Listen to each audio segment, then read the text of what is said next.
express entry route, we're getting a lot of calls and emails asking us to explain the point system.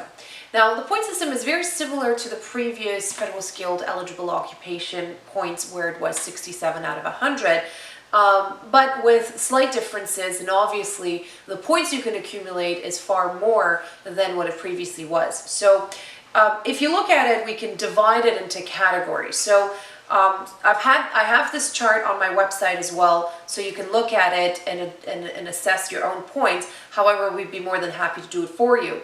But essentially, there's section A, where it's the summary of points per factor for express entry candidates. And what section A is the core human capital factors. So the main applicant, and as well as with their spouse or common law partner. They get evaluated based on age, level of education, official language proficiency, and the Canadian work experience. So just as an example, if you're an individual with a spouse, for age you can get a maximum of 100 points. For level of education you can get 140 points. For official language proficiency, 150 points, and Canadian work experience, 70 points. The points are a little bit different if you're single. So if your age maximum is 110, level of education 150, language 160, and Canadian work experience 80. And that's for category A, which is the core human capital factors. And again, obviously you have to go into a little bit more detail to see how can you score the maximum, but this is just a basic video on the point system. Then comes category B, which is the spouse or common law partner factors. Now, obviously, if you're applying as a single person, then you get 0 points here. But for your spouse or common law partner, you can get, for level of education, a maximum of 10 points, their language proficiency, a maximum of 20 points, and their Canadian possible work experience, maximum of 10 points. Again, if you're filing as a single candidate, then you get 0 points here.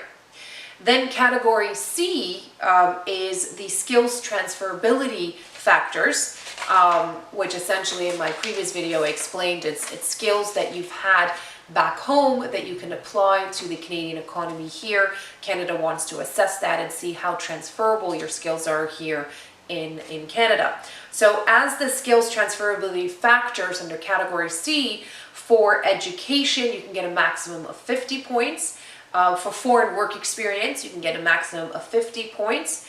And certification qualifications, so your degrees, your certificates and so forth, a maximum of 50 points, and it gets subdivided and so forth.